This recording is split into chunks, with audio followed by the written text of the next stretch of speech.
नमस्कार, अपना बिहार में आपका स्वागत। मैं राहुल ओझा आपके साथ। परीक्षा में नकल रोकने पर सख्ती बरती गई है। केंद्र ने कानून लागू कर दिया है। पेपर लीक के बाद एक्शन में अब केंद्र सरकार है। पेपर लीक कानून का नोटिफिकेशन भी अब जारी हो चुका है। लोक परीक्षा कानून 2024 का नोटिफिकेशन जारी किया जा चुका है। परीक्षा में अनुचित साधन के इस्तेमाल पर अब सख्ती बरती जाएगी और देखिए 3 से 5 साल तक इसमें सजा हो सकती है, साथ ही 1 करोड़ तक का जुर्माना भी लग सकता है। तो केंद्र ने अब ये कानून लागू कर दिया है। जिस तरीके से नीट पेपर लीक के मामले सामने आए और लगातार ऐसे मामलों से निपटने के लिए सरकार ने बड़ी तैयारी की और पेपर लीक कानून का नोटिफिकेशन अब जारी किया जा चुका है। लोक परीक्षा कानून 2024 का नोटिफिकेशन सरकार की तरफ से जारी कर दिया गया है।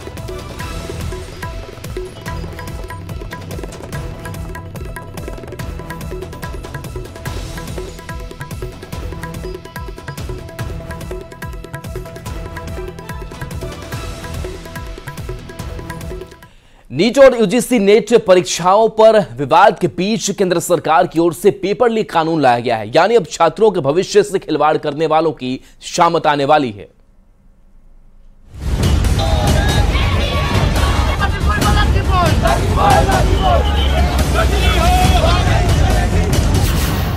इम्तिहान से पहले पेपर लीक, परीक्षा के नाम पर छात्रों से छलावा अब आक्रोश में बदल चुका है। देश के कोने कोने में प्रदर्शन हो रहे हैं। अथक परिश्रम की अनदेखी पर गुस्सा भड़क चुका है और सवाल सिस्टम से पूछे जा रहे हैं। आखिर कब तक बच्चों के भविष्य से खिलवाड़ होता रहेगा? कब तक परीक्षा में धांधली होती रहेगी? एक तरफ छात्रों का गुस्सा है तो दूसरी तरफ सरकार को बच्चों के भविष्य की चिंता है। पेपर लीक जैसी घटनाओं पर पूरी तरह शिकंजा कसने के लिए सरकार ने बड़ा फैसला ले लिया है। सरकार ने प्रतियोगी परीक्षाओं के लिए पेपर लीक कानून का नोटिफिकेशन जारी किया है। केंद्र ने लागू किया कानून, परीक्षा में नकल रोकने पर सख्ती। पेपर लीक कानून का नोटिफिकेशन जारी। लोक परीक्षा कानून 2024 का नोटिफिकेशन। परीक्षा में अनुचित साधन के इस्तेमाल पर सख्ती।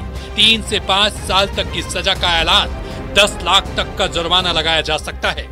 प्रतियोगी परीक्षाओं में पेपर लीक रोकने के लिए सरकार ने नया कानून लाया है, जिसमें पेपर लीक और सॉल्वर गैंग जैसी गतिविधियों में शामिल लोगों के खिलाफ सख्त कार्रवाई का प्रावधान किया जाएगा। सरकार ने ऐसा प्लान तैयार किया है जिससे पेपर लीक पर पूरी तरह लगाम लगे। इसके लिए सरकार ने जो बड़े फैसले लिए हैं, उसके तहत दोषियों के लिए अधिकतम 10 साल की सजा, 1 करोड़ रुपए तक के जुर्माने का प्रावधान, दूसरे कैंडिडेट के स्थान पर परीक्षा देने पर 3 से 5 साल की सजा, 10 लाख का जुर्माना भी लगाया जाएगा।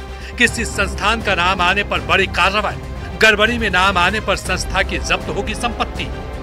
पेपर लीक के खिलाफ फुल प्रूफ प्लान तैयार हो चुका है और इसने कानून का शक्ल भी ले लिया है। यानी छात्रों के भविष्य से खिलवाड़ करने वालों की शामत आनी तय है, क्योंकि सरकार ने जो प्लान तैयार किया है, जिस रणनीति के साथ पेपर लीक की घटना को रोकने का खाका तैयार किया है, अब जल्द ही उसे अमली जामा पहनाने की बारी है, ताकि छात्रों के भविष्य से खिलवाड़ करने वाले गुनहगार अब बच नहीं सकेंगे। शिक्षा में चोरी नहीं चलेगा। Bureau report, news 18। और अब आइए नीट पेपर लीक कांड का जो चेन है उसको हम समझते हैं। तो पेपर लीक कांड के कितने किरदार हैं उनको जानते हैं। तो देखिए, रवि अत्री मास्टरमाइंड, संजू मुखिया जो सिंटू और चिंटू का सेटर, बिहार का ये मास्टरमाइंड जो है वो बताया जा रहा है। इसके अलावा कौन कौन से किरदार है उसको समझते हैं। तो देखिए, सिंटू और चिंटू, सिंटू की गिरफ्तारी हो चुकी है, चिंटू की गिरफ्तारी के लिए छापेमारी जारी है। रवि अत्री के ये दोनों सेटर है। उसके बाद से आगे बढ़ते हैं। अमित और नीतीश का सेटर अनुराग यादव, जिसने इस बार एग्जाम भी दिया। इसके बाद से आयुष कुमार जो छात्र जो एग्जाम में बैठा। इसके बाद अभिषेक कुमार जो छात्र है, शिवनंदन कुमार छात्र, यानी कि सिकंदर कुमार यादवेंदु। और उसके बाद से अमित और नीतीश की ये सेटर। तो देखिए किस तरीके से पूरा जो चेन है वो चेन काम करता हुआ नजर आ रहा है। अब देखिए, Sikandar Kumar Yadvendu NEET paper leak कांड का मुख्य आरोपी है और सूत्रों से जो जानकारी मिली है उसके मुताबिक नीट पेपर लीक कांड के आरोपी सिकंदर कुमार यादवेंदु की अगर बात करें तो देखिए इसका किस तरीके से जो चेन है वो जुड़ा है। एक के बाद एक कड़िया जो है वो यहां पर जुड़ती हुई नजर आ रही है। देखिए, सिकंदर कुमार यादविंदु और इसके बाद से उसकी बेटी जिसने एमबीबीएस की पढ़ाई अपनी पूरी की है। तो सिकंदर कुमार यादविंदु जिसके रिश्तेदारों के बारे में समझते हैं, उसका दामाद पीजी का स्टूडेंट बताया जा रहा है। सवाल कई खड़े हो रहे हैं। इसके बाद से भतीजा अनुराग यादव जो नीट अभ्यर्थी जिसको कोटा से बुलाया गया ये कहकर कि मामला जो है वो सेट है, आप आओ एग्जाम दो, और वही प्रश्न पत्र जो है वो रटवाया गया, उसके उत्तर रटवाए गए जो एग्जाम हॉल में भी आया। तो इस तरीके से ये कनेक्शन जो है वो काम कर रहे सिकंदर कुमार यादविंदु, और जिसके तार जो है तेजस्वी के पीएस से भी जुड़ते हुए नजर आ रहे, जिसके आरोप लगाए जा रहे हैं, और खास करके बीजेपी विजय सिन्हा जो है वो आरोप लगा रहे हैं। अब जरा जानते हैं पेपर लीक कांड में शामिल संजीव मुखिया और उसके परिवार के बारे में। तो संजीव मुखिया परीक्षा माफिया है, और संजीव मुखिया के बारे में देखिए, संजीव मुखिया जो आरोपी है शिक्षक बहाली 3 पेपर लीक का यह आरोपी रहा है। इसका बेटा शिव कुमार जो पीएमसीएस से जिसने एमबीबीएस किया है। आप समझ सकते हैं कि जितने भी बड़े आरोपी हैं, बड़े किरदार, बड़े चेहरे हैं, उनके जो रिश्तेदार हैं उन्होंने भी अपनी पढ़ाई पूरी की है। कोई एमबीबीएस कर रहा है तो कोई पीजी कर रहा है। इसके अलावा जेल में इसका बेटा शिव कुमार जो है वो बंद है, यानी कि शिव कुमार पीएमसीएस से उसने एमबीबीएस किया है। तो आज नीट पेपर लीक मामले में ईओयू की ओर से शिक्षा मंत्रालय को रिपोर्ट सौंपी जा सकती है। तो देखिए, लगातार जो डेवलपमेंट है वो इस मामले को लेकर के हो रहे हैं, और ऐसे में कई जो किरदार हैं और इनके किरदार की जो कह सकते हैं कि परत तक हम जाने की कोशिश कर रहे हैं। और देखिए, जो रिपोर्ट आज सौंपी जानी है, इस रिपोर्ट में क्या कुछ है उसको लेकर के खबर ये सामने आ रही है कि इस रिपोर्ट में जो बयान दिए गए हैं, जो कबूलनामा है वो भी दर्ज किया गया। तो ईओयू की रिपोर्ट में क्या है, तो नीट पेपर लीक की जांच ईओयू कर रहा है। शिक्षा मंत्रालय को यह रिपोर्ट जो है वो सौंपी जानी है।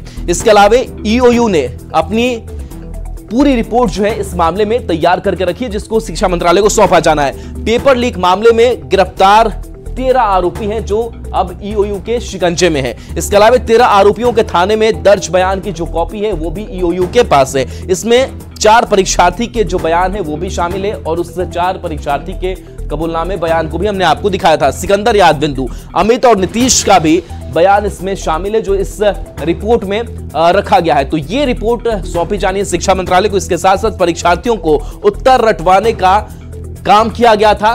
तो ईओयू की रिपोर्ट में ये इन तमाम बिंदुओं का ख्याल रखा गया और इसको समेटा गया। इस रिपोर्ट में परीक्षार्थियों को उत्तर रटवाने का काम किया गया था, इस बात का भी जिक्र इस रिपोर्ट में है। इसके अलावा कई ऐसी चीजें हैं, कई ऐसे खुलासे हैं जो इस रिपोर्ट के अंदर है, और इस रिपोर्ट को अब शिक्षा मंत्रालय देखेगा और शिक्षा मंत्रालय ये तय करेगा इस रिपोर्ट के आधार पर कि आगे क्या किया जाना चाहिए। इसके साथ साथ देखिए, एडमिट कार्ड, बुकलेट, जले प्रश्न पत्र के टुकड़े का भी जिक्र है, और जले प्रश्न पत्र से भी कई अहम खुलासे हुए हैं। एनटीए की ओर से सहयोग नहीं मिलने का भी जिक्र इसमें किया गया है कि एनटीए ने सहयोग नहीं दिया है। एनटीए ने अब तक सही प्रश्न पत्र नहीं दिया है, इसका भी जिक्र इस रिपोर्ट में किया गया है। इसके अलावा सुप्रीम कोर्ट को भी ये जांच रिपोर्ट जो है वो सौंपी जाएगी। तो पूरी बड़ी तैयारी जो है वो ईओयू की तरफ से की गई है। तो रिपोर्ट में पेपर लीक के किंगपिन की जानकारी जो है वो दी गई है कि कौन कौन से किरदार हैं, कौन कौन से गुनहगार हैं। गिरफ्तार सिकंदर यादविंदु के बारे में भी जानकारी इस ईओयू के रिपोर्ट में है। मामले में बिहार पुलिस की ईओयू यूनिट यानी कि इकोनॉमिकल ऑफेंस यूनिट आज शिक्षा मंत्रालय में नीट को लेकर जो कार्रवाई की गई है उसकी एक विस्तृत रिपोर्ट दाखिल करने वाली है। शिक्षा मंत्रालय में आज ईओयू यूनिट, बिहार सरकार की जो पुलिस है वो शिक्षा मंत्रालय में अपनी एक डिटेल रिपोर्ट दाखिल करेगी। इस रिपोर्ट में उन तमाम आरोपियों के बयान शामिल हैं जिन्होंने नीट के पेपर को लीक किया और तमाम परीक्षार्थियों की मदद की। जो रिपोर्ट फिलहाल बिहार पुलिस के द्वारा तैयार की गई है उस रिपोर्ट में न केवल उन आरोपियों के बयान शामिल हैं बल्कि वो अंक पत्र और साथ ही साथ वो प्रश्न पत्र भी शामिल हैं जिनको समय रहते जलाया गया। लेकिन बिहार पुलिस की ईओ यूनिट ने जो छापेमारी की उनको उस समय पर्याप्त सबूत मिले। बिहार पुलिस के द्वारा जो डिटेल रिपोर्ट शिक्षा मंत्रालय में आज दाखिल की जाने वाली है उसमें बिहार पुलिस के बड़े अधिकारी शिक्षा मंत्रालय को ये बताएंगे कि किस तरह नीट के पेपर को लीक किया गया और तमाम परीक्षार्थियों को मदद पहुंचाया गया। सबसे महत्वपूर्ण बात इस मामले में यह भी है कि नीट परीक्षा के लीक के मामले में सुप्रीम कोर्ट में भी कई याचिकाएं दाखिल की गई हैं जिस पर सुप्रीम कोर्ट 8 जुलाई को सुनवाई करेगा। लेकिन बिहार पुलिस के द्वारा की गई ये कार्रवाई नीट पेपर लीक के मामले में एक बड़ा सबूत साबित हो सकती है। और जिस तरह देश भर के तमाम छात्र नीट की परीक्षा को रद्द करने की मांग कर रहे हैं, ऐसे में देखना बेहद अहम होगा कि बिहार पुलिस के द्वारा दाखिल की जाने वाली इस रिपोर्ट पर आने वाले दिनों में शिक्षा मंत्रालय और खुद शिक्षा मंत्री क्या कुछ अहम बड़े फैसले लेते हैं। कैमरामैन संजीव वर्मा के साथ सुशील पांडे, न्यूज़ 18 दिल्ली।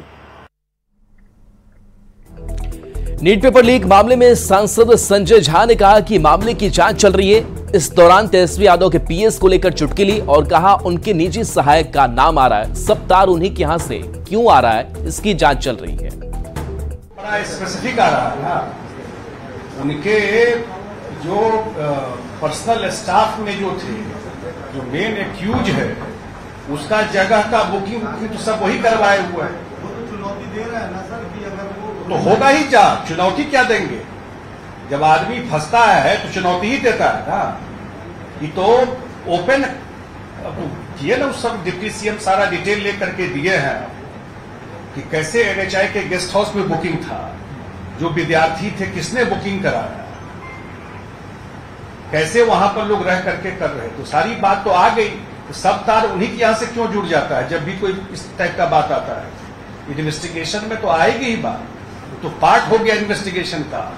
लेकिन इतना जरूर है कि नीट के मामले में जो बिहार पुलिस की जो इकोनॉमिक ऑफेंस विंग है, जो अब जांच पहले पटना पुलिस कर रही थी, अब क्योंकि दायरा बढ़ गया, इंटर स्टेट बात हो गई, ईओयू जांच कर रहा है। इन्वेस्टिगेशन के प्रोसेस में चीज है, उस पर बहुत बोलना ठीक भी नहीं, क्योंकि लाखों लोगों का भविष्य जुड़ा हुआ बच्चों का। इससे एक बार फाइनल सारा इन्वेस्टिगेशन आ जाता है, इतना जरूर हम लोग कहते हैं कि हम लोग के यहाँ इन सब मामलों में हमेशा ही फेयर और न्याय होता है। नीट पेपर लीक कांड में हर दिन हो रहे खुलासे के बाद इस पर सियासत भी जारी है। जेडीयू एमएलसी खालिद अनवर ने इसे लेकर आरजेडी के चरित्र पर सवाल उठाए हैं। मुंगेर से बीजेपी विधायक प्रणव कुमार ने इसे आरजेडी की ओर से सोची समझी साजिश करार दिया है। इधर किशनगंज से कांग्रेस सांसद डॉक्टर जावेद ने पेपर लीक को लेकर शिक्षा विभाग से जुड़े लोगों पर कार्रवाई की मांग की है। मेरी राय पहले से ये है कि एजुकेशन को और स्टूडेंट्स के करियर को पॉलिटिसाइज न किया जाए।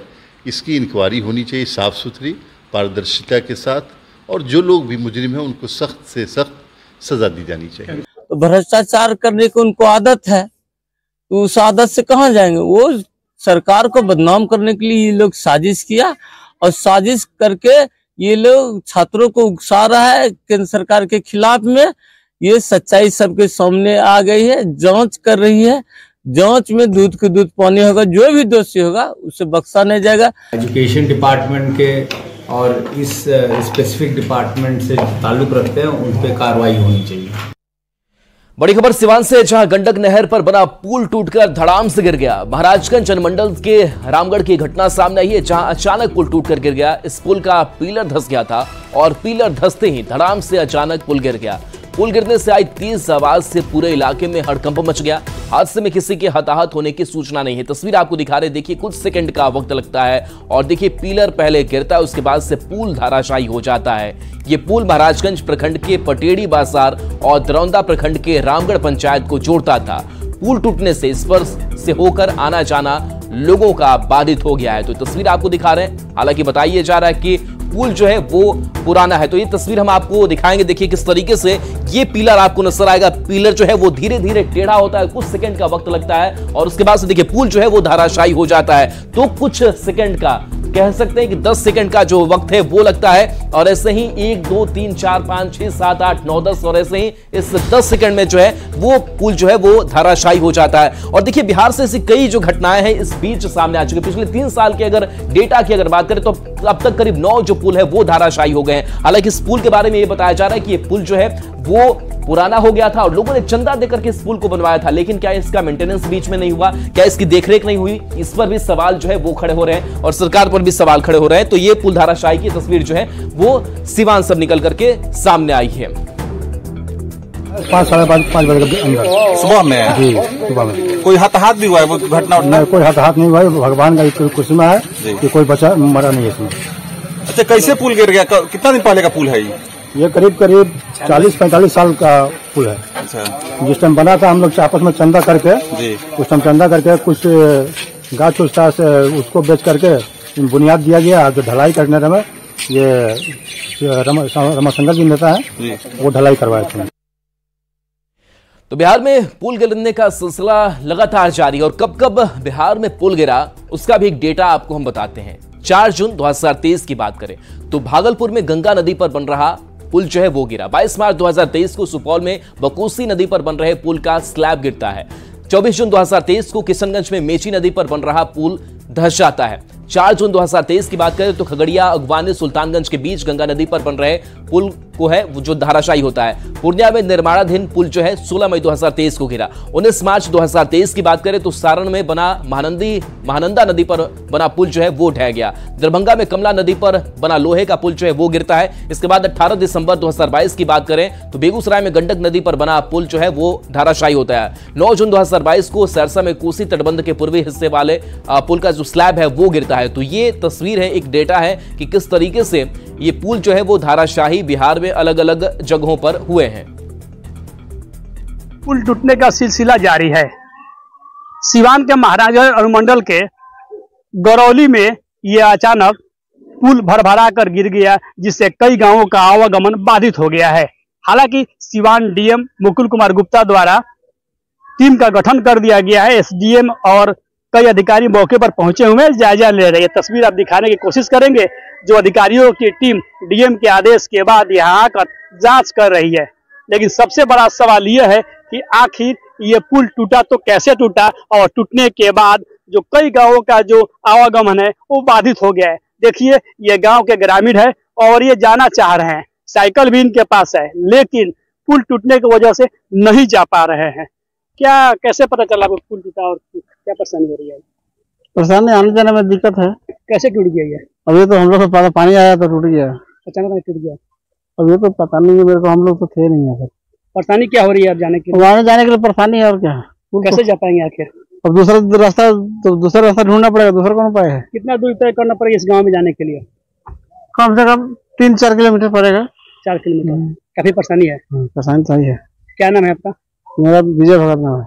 तो ये देख सकते हैं, सावधानी बरतने के लिए जिला प्रशासन द्वारा बैरिकेडिंग कर दी गई है ताकि कोई आए जाए नहीं।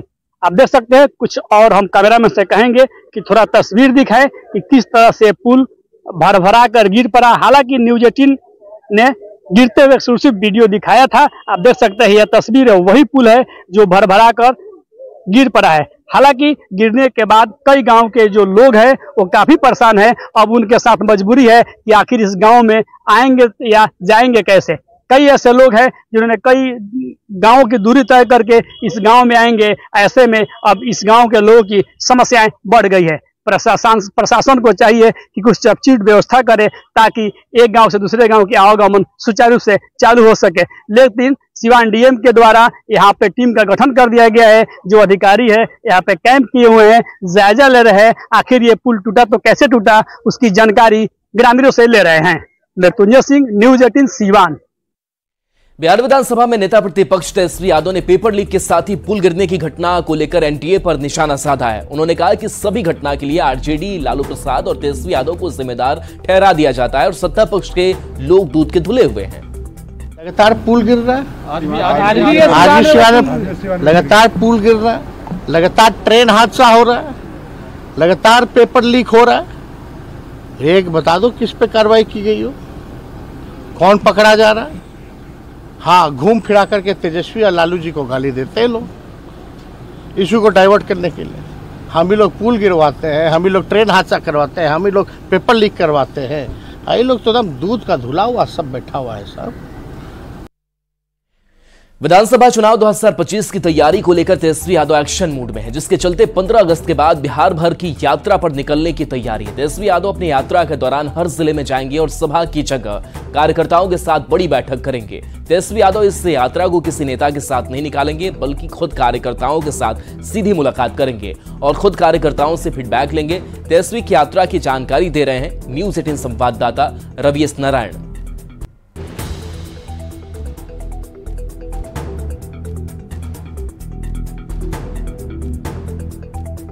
खत्म होने के बाद विधानसभा की तैयारियों को लेकर तेजस्वी यादव जो हैं वो एक्शन मूड में दिख रहे हैं और तेजस्वी यादव ने फैसला लिया है कि 15 अगस्त के बाद बिहार भर के दौरे पे निकलेंगे। जी हाँ, पूरे बिहार के तमाम जिलों को बारी बारी से तेजस्वी यादव जाएंगे और वहाँ पर जाकर के पार्टी के जो मजबूती है, कार्यकर्ताओं का जो जुड़ाव है, उन तमाम चीज़ों को वो बारीकी से समझेंगे और उसका फीडबैक लेंगे। इस यात्रा में तेजस्वी की सबसे खास बात यह है कि तेजस्वी यादव जब इस यात्रा में निकलेंगे तो वहाँ पे कोई बड़ी सभा नहीं करेंगे, बल्कि बैठक करेंगे और बैठक अपने कार्यकर्ताओं के साथ करेंगे। आपको बता दें कि इस जो यात्रा होगी हर एक ज़िलों में, उसमें सबसे खास बात यह है कि इस बार तेजस्वी यादव जब निकलेंगे तो वहाँ पे किसी भी विधायक को या नेता को साथ में लेकर के नहीं जाएंगे। वो जो रणनीति बनी है उसके मुताबिक वो चाहते हैं कि जो नेता है उसका जो जुड़ाव है वो कार्यकर्ताओं के साथ सीधा हो और जो भी समस्याएं हैं वो समस्याएं सीधे उन तक पहुँचे। इस पूरे यात्रा के दौरान एक ढंग से खास बात यह है कि जो योजनाएं चलाई जा रही हैं वो योजनाओं कैसे लोगों तक पहुंच रही हैं, लोगों की जो समस्याएं हैं उसको कैसे जो कार्यकर्ता हैं, नेता हैं, वो दूर कर रहे हैं कि नहीं कर रहे हैं, इन तमाम बातों की जो जानकारी है वो लेंगे। और कल जिस ढंग से बैठक हुई है उसमें जो आरजेडी के जो सुप्रीमो है लालू प्रसाद यादव ने, उन्होंने साफ तौर पर निर्देश दिया है कि वैसे विधायक जो तमाम आरजेडी के हैं उनका फीडबैक लिया जाएगा कि उन्होंने कैसा काम किया है। अगर उन्होंने बेहतर काम नहीं किया है, कार्यकर्ताओं से अगर फीडबैक अच्छा नहीं आया है तो उनका टिकट जो है वो भी कट सकता है। पटना से रवि एस नारायण की रिपोर्ट। और एक नजर इस वक्त की हेडलाइंस पर।